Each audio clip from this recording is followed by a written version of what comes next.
Well, how are you? Pretty much the same as I was just. I know. I'm just trying to break. Last hour and a half we've been. But we haven't been talking because I didn't want. That's true. I didn't want anything to interrupt the flow of the conversation here. True. First thing I want to do is, hey, congratulations, new dad. Yeah. Thank you. So my part in it was very small. Shit, that just backfired.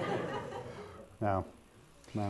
Did when this album came together mostly last year, and of course would have been with child during that time. Is there any Thomas in here? Any little? Oh yeah, that and my daughter. Yeah, there's a lot of kind of reflection into the future and that sort of thing. Mm-hmm. I can't really remember. When did we start listening to demos on the bus? Yeah, about that. Yeah. Well, Vancouver only came out 2 years ago, right? Yeah, no, I had a couple done. I threw away half of them, yeah. So I threw away a whole bunch, but yeah, only the ones I kept were Blake approved. No, but I wrote on and off when we were on the road and off the road, and so I mean, there's, for example, I think. Let's see, so Extraordinary Fade you guys heard first, and the birds in that song, for example, me and Stu, we recorded those in a parking lot in Dallas, Texas, behind the venue we were playing at, with that bullet mic that he has. They have mockingbirds now. It happens with the beer bottle. I would be the one. Oh, and you got the girl, too? Anyway, they have, like, I think it's mockingbirds, but they're just well, you've been to Texas, like in Austin and stuff, they're everywhere, right? And they make such a racket, but we wanted to record them, so we recorded them and kept them, put them on the record. So. Well, the first thing you hear on the record are the drums. Yes. And if you have to listen to those drums really, really loud because they're so well recorded. You hear the two different hits of the snare as part of the rhythm, and you feel the snare wires vibrating nicely. It's a real arresting start to the record. Yeah. Well, it's interesting because, well, first of all, we got into a huge argument of what time signature that was. I originally wrote it. It's in 4/4, by the way, but someone else thought it was in another time signature. Yeah, I mean that. Largely is, I mean, when I wrote it on, I'm using playing with my fingers, right, on keyboards, right? So I wrote, but I mean, how it ultimately ended up sounding is, that's the responsibility, or that was two people, Warren Lizzie, produced the record, and Blake were playing it that way. So, but yeah. Did you do this in a big studio, or was this a home? Small, very small, actually. That drum sound came out of a small studio? Christ, how small was that room? Like that big? Yeah, like that big. It's like super small. See, the problem is that because I live out in the suburbs and because Ray's pregnant, I didn't want to record in town because I would have had to have commuted for an hour into Vancouver. And second of all, because, the usual studios, like I made the last two records at the Warehouse, and the rate there is high because, a lot of huge bands make records there and stuff. So I wanted to find something where we could spend more time. So we found this small little studio in Port Coquitlam, which is only about 20 minutes away from my place. And it presented certain challenges at times. We're right next door to was that a furniture, did they build furniture or did they repair it? They built and made their fireplace. Yeah. So basically, during the middle of takes, you'd hear a bandsaw start up, and we'd have to stop because it wasn't a studio like at the level of this, for example, where it's baffling, everything's noise, the noise reduction, and it's completely proofed, right? So we'd have to stop, and then we'd have to start again, and that problem occurred with the tracking of almost everything, with the horns, with piano, with vocals, with absolutely everything. Well, you ended up with something very, very pure. I mean, if you listen to the horn section, if you listen to the piano, you couldn't tell that it was in a small studio. Yeah, well, the piano we actually did in a separate room from the drums. It's kind of like a garage bay with a garage door. And the piano we used was Warren's. It's about 100 years old. It's upright. That's an upright piano? That's an upright piano. But it's an upright piano with all of the backing and front taken off of it. So there's nothing stopping the sound. Okay. So it's not being confined. The top's off, everything's off, and it's mic'd, right? So that was challenging as well. He got that piano for super cheap, like $400 too. Something stupid like that. No kidding, because I would have assumed it was like a grand like this one here. No. Oh. No. See, it's an interesting thing, too, because my favorite piano sounds of all time, well, I mean, besides like Thelonious Monk and things like that, but like with regards to modern music, my favorite piano sounds are like all the latter-day Talk albums, right? And Mark uses on those, because Warren worked with Mark on his solo album, Mark uses a baby grand. It's like actually a really, I think it's a unique piano that either he had built or he found. It's a very, very small grand piano. So, and you listen to those records and that piano sounds absolutely enormous. The songs like Life's What You Make It and he didn't use it on that. I don't think he had it by then. But it's definitely on Spirit of Eden and it's definitely on Laughing Stock. Okay. You know, so, you listen to those records and yeah, the piano sounds are, something like on Desire or something, they're huge. So. Let's go through some of the songs one by one. Okay. The first, you have to get into actually partway into the fourth song before it picks up. The first three songs, rather bold sequencing in that you have three down-tempo songs in a row. But wait, before we get to that, is there a theme that runs through this one? I mean, Vancouver is all about Vancouver and the issues that the city was having and the death of the music scene there and all that sort of stuff. Is there a theme here, or are we just, is it a collection Kind of not, really. I think it kind of touches on a whole bunch of stuff. And at the same time, I kind of tried an experiment on some of it as well. Like with Shallow's Low, that last song that you guys heard, I wrote the beginning and it's just, you have vocals, a vocal set at the front. But instead of finishing the idea vocally, I just finished it musically for another 3 minutes. So I kind of I've focused on doing those kinds of things and doing movements, right, in certain things. So no, I wouldn't say that it has a theme. Each song is kind of, I think each song kind of touches upon something unique. Some songs are more specific, I think, to myself than others. I'm always one of those people that's like, getting very literal about a song is kind of dangerous because, then it kind of ruins another person's perception of what they could apply it to in their own life. And I think that's a magical thing about music, which I think you'd agree. Even though it's your job to find out what the songs are about.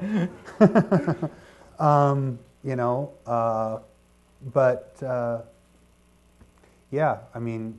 What about the title? I mean, Lights of Endangered Species. I mean, that opens... It's your phone. Is it for me? Don't shake your head at them.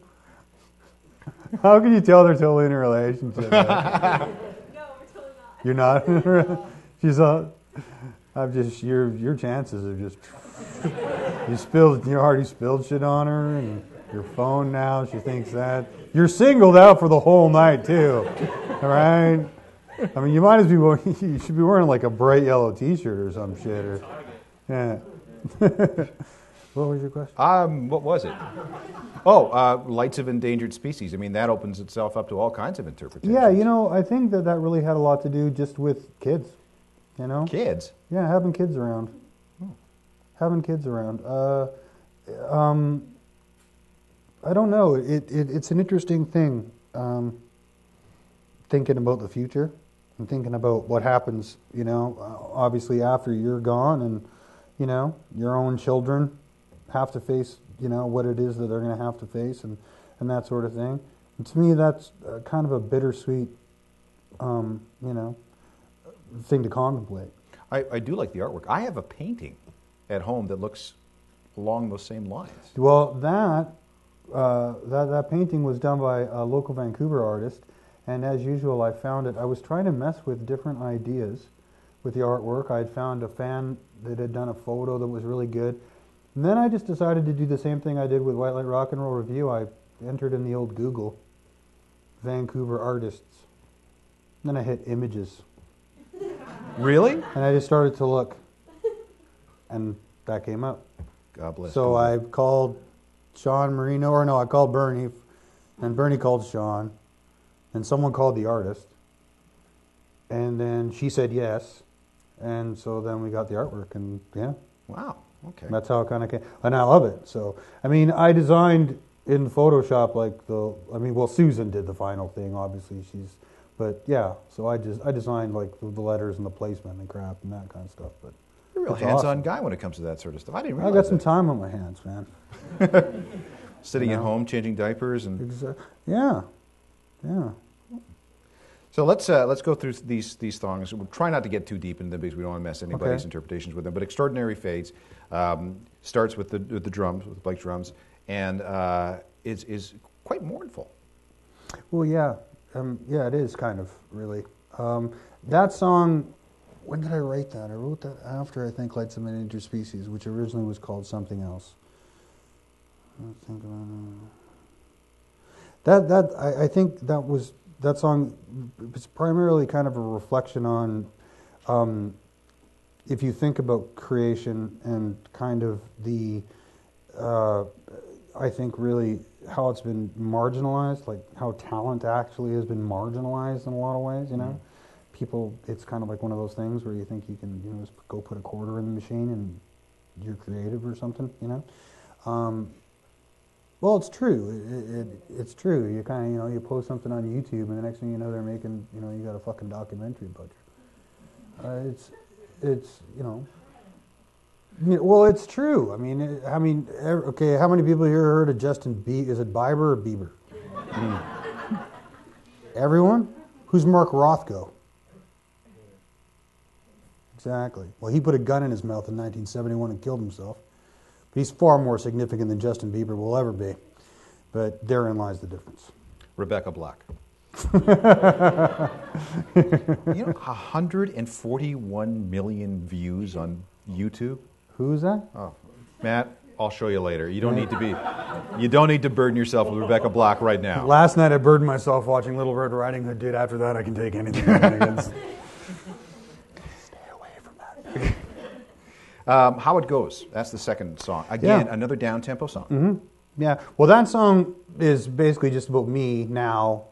The industry kind of about my wife and just how we kind of talk about things, in life, being weird.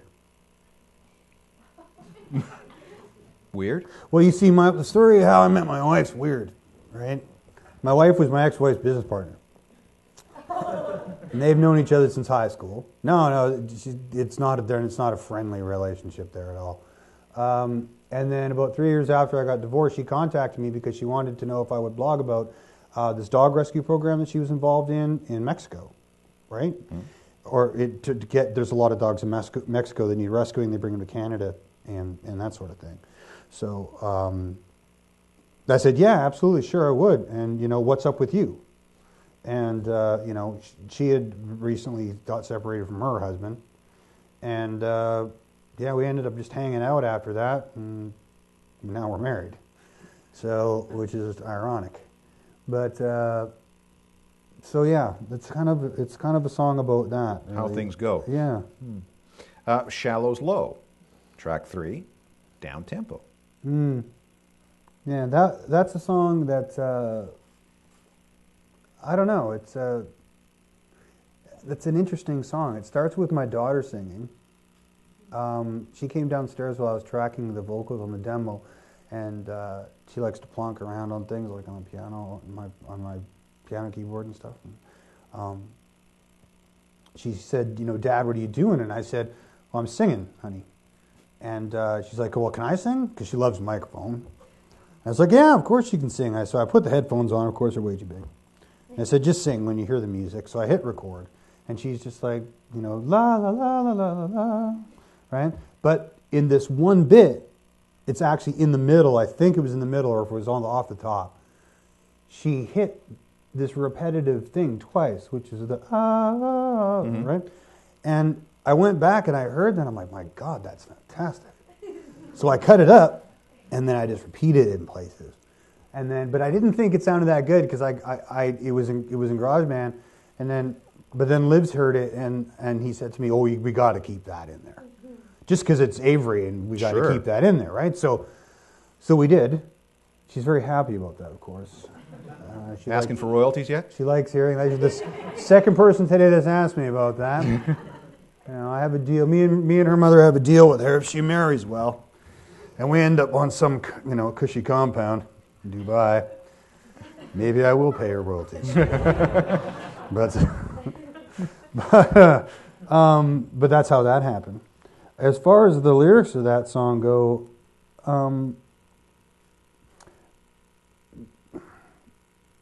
I was writing something, or what was I doing? Was I reading the Goldstein report? Could have been the Goldstein. I think. Okay, wait. What? It's a report for the United Nations about Operation Cast Lead and the crimes committed by the Israelis and the IDF and the Palestinians during that whole thing. Okay. And it just kind of got me thinking. And that pretty much covers the first verse. The second verse, I don't know how the whole C.S. Lewis thing came into it. For some strange reason, I think I was just mumbling stuff because I wanted to fill it in while I was working through the music on that part, and I said Dawn Shredder for some strange reason, which ironically they made the movie about, based on the book, which I read when I was 6 or 7, and then it just kind of happened in Candid. And then the funny thing, and then I was just like, I don't even want any other vocals in this song. So I just finished it off with the music. Yeah. The track 4 is one of my favorites on the record, and it's called "What If I Can't See the Stars, Mildred." Now, what are you talking about? It's bipolarity and medication. Seriously? Yeah. Because the song starts down tempo and then it rocks out about a third of the way through. Mm-hmm. It begins to really kick in. Yeah, it's a metaphor.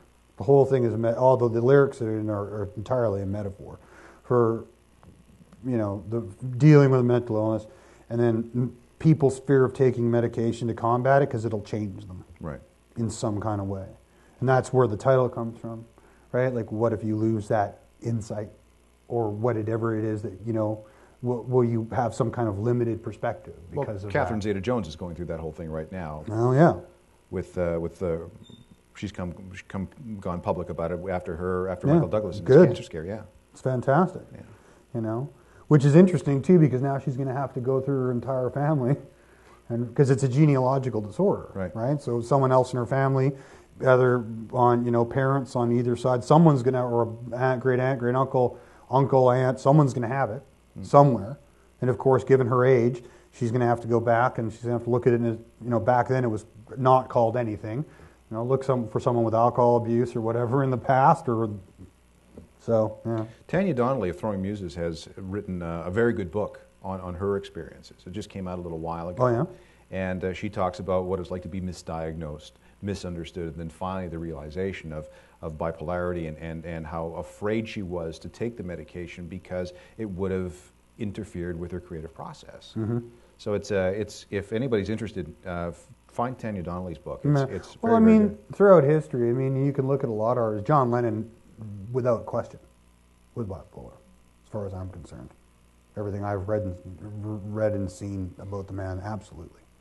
Uncontrollable temper at times, mass depression at times, upbeat at times. There's no question in my mind that he was.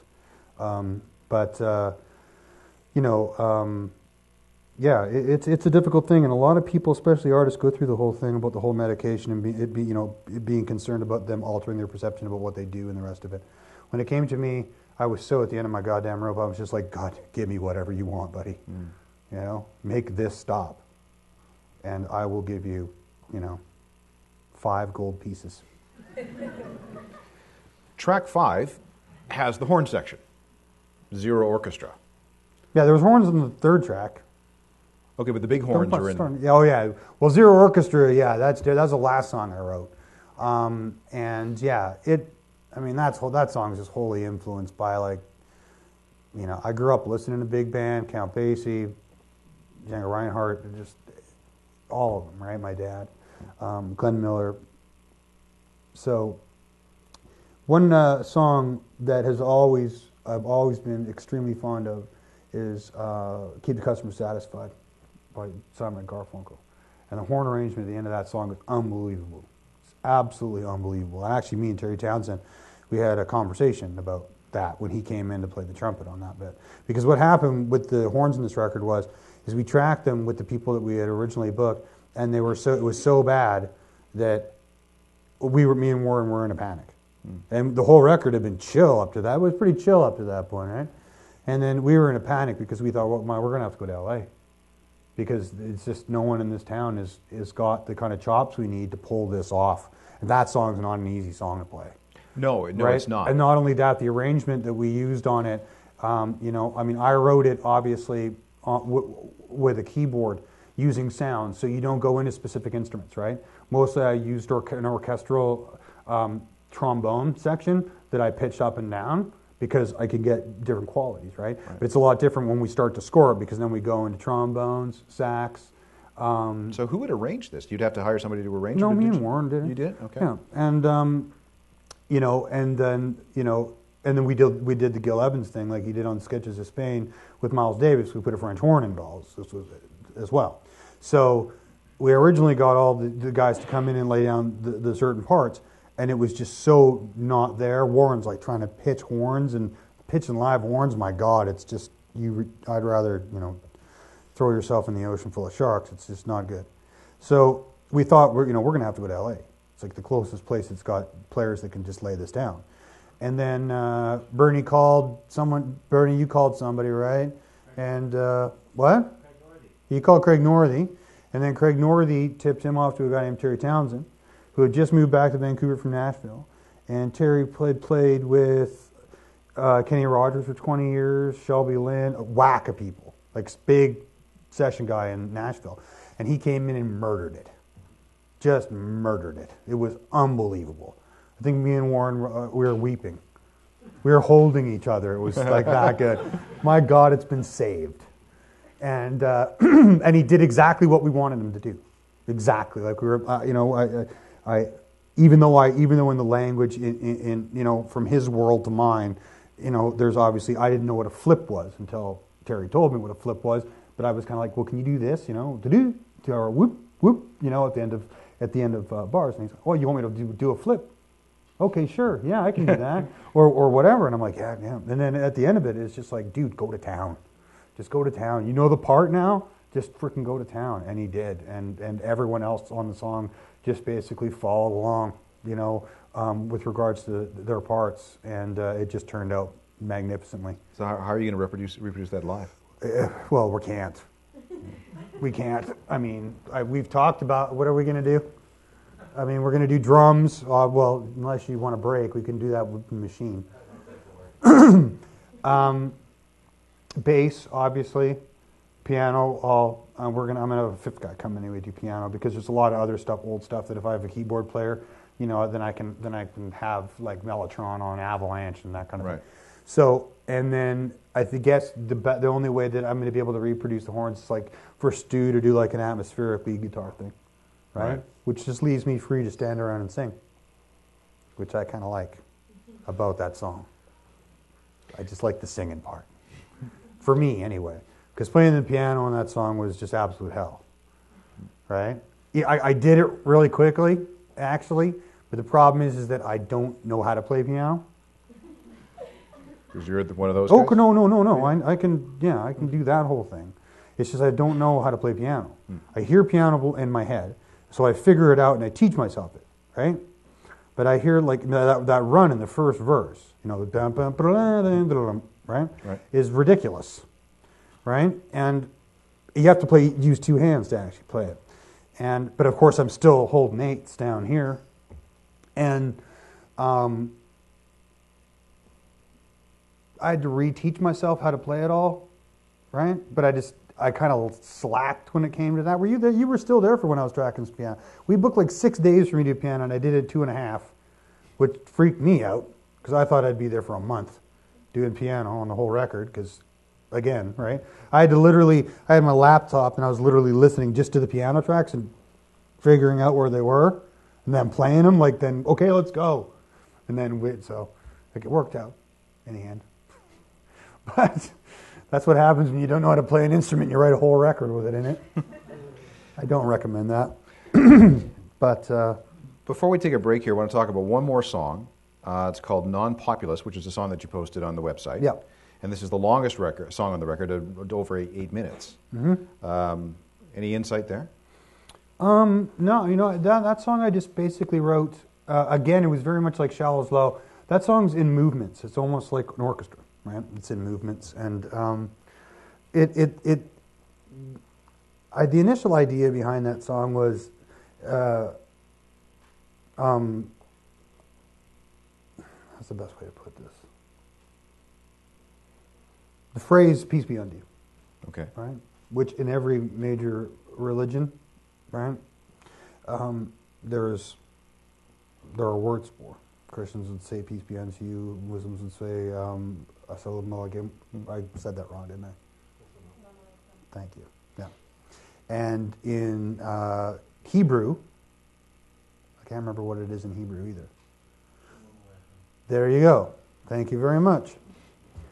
Quite similar, you two, isn't it? Irony that. But I found that it's just very interesting, that we have this saying, and I just juxtaposed it against negatives, right? Right? And it's just this thing that, it's always nice, but not, but nice, but not, but nice, but not, right?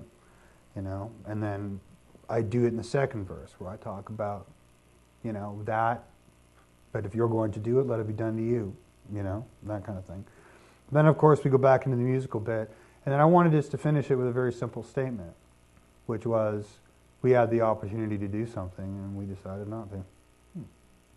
Okay, so what we're going to listen to now is "What If I Can't See the Stars, Mildred," which is track 4, Zero Orchestra with the difficult horn section. That song's pretty much about the whole financial market collapse thing, really. And then Non-Populous, which is the juxtaposition of positive and negative. Yeah, basically. Okay, so we'll have a listen to these 3 songs, then we'll come back, talk a little bit more, go through the last 3 songs on the record, and take it from there. How's that? Sure. All right. So then here's the PowerPoint presentation.